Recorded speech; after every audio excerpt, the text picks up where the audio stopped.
Visiter Paris n'est pas une petite besogne. Rues, avenues, faubourgs, impasses, boulevards, quartiers. Chacun a un visage, ses habitudes, une histoire. Des hommes depuis des siècles s'y relaient en laissant des traces. Combien de rêves sont nés sur les bancs des squares. Tout cela ne se revit pas en quelques jours.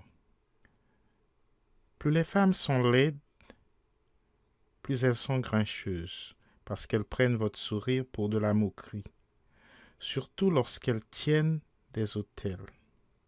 Un ami, étudiant et moi, à la recherche d'une chambre, sommes tombés sur deux de ces détestables créatures. Une bonne sans âge, une patronne du même acabit. Je n'ose pas écrire le mot parce que le Parisien se défend de l'être. Bien que de temps en temps, dans les cafés, les hôtels, les restaurants, il en laisse échapper des vapeurs. Donc, cette bonne, après nous avoir déshabillés du regard, refusait même de nous faire visiter les deux pièces que sa patronne nous proposait à des prix différents. Mais mademoiselle, c'est à prendre ou à laisser. Nous n'allons pas faire visiter nos chambres à tous les clients qui se présentent. Quelles sont ces manières? C'est comme ça, ici. Et ceux qui reviennent de les visiter, c'est touristes. C'est pas pareil. Sa laideur désarmait. Certes, tous ceux qui habitent Paris ne sont pas parisiens de souche. Dans cette ville travaillent des gens venus de tous les pays et que Paris n'est pas encore arrivé à polir. Aux hommes arrivés des provinces, on ne songe même pas à allouer la moindre indemnité de départ ou d'éloignement. Tout le contraire de ce qui se passe chez nous, où on est dépaysé de la Guinée à la Côte d'Ivoire, éloigné de la Côte d'Ivoire au Dahomey. Ne partons pas en colonie de Dakar à Abidjan. Et pourtant, dans les villes abonde le riz de Kissidougou, le manioc de Dahomey, le maïs de Côte d'Ivoire, le mil du Soudan. Petite plaie de notre société. Le Parisien lèverait les bras au ciel s'il savait que nous pouvons avoir 12 mois de congés payés. Et cet hôtel se disait select, de premier choix.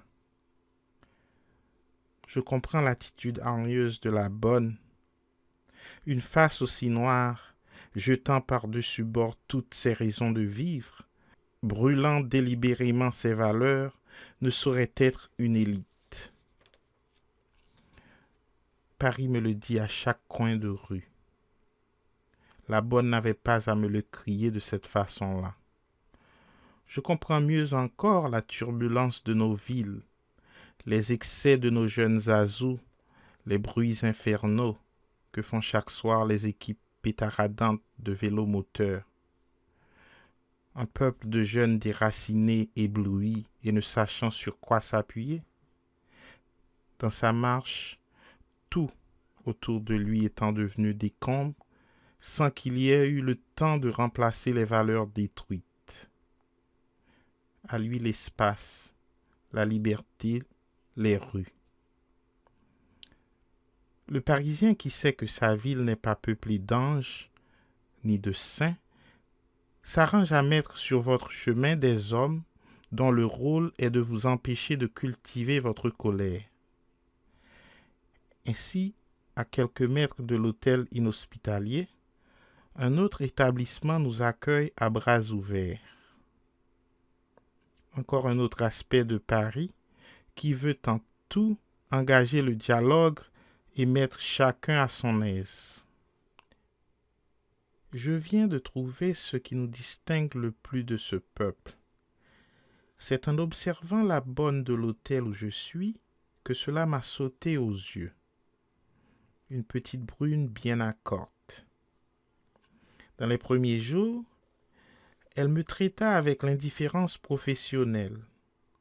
Puis, avec le temps, elle coupa son vin, devint plus abordable. Le pourboire assez majoré rendit le service plus prompt. Je n'avais plus besoin de sonner. Elle me montait le déjeuner. Nous bavardions même lorsqu'elle avait 2 minutes à perdre. Mais le nombre de sucres ne dépassait pas 3. Les 3 réglementaires. Une africaine en aurait augmenté le nombre.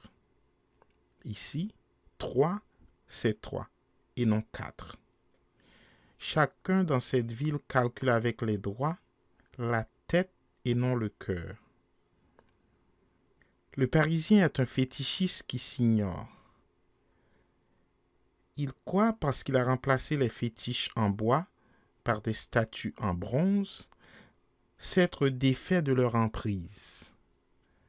Certes, il ne leur adresse aucune prière, ne leur offre aucune boisson.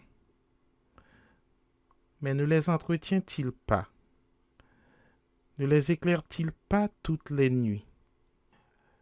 Ne les a-t-il pas, à dessein, placés à des carrefours dans les jardins publics? Les dieux ici se contentent d'être les confidents des amoureux, de regarder s'ébattre les enfants, rêver des vieux. Ils veillent sur la circulation et à leurs pieds se pressent les touristes, les nouveaux admirateurs.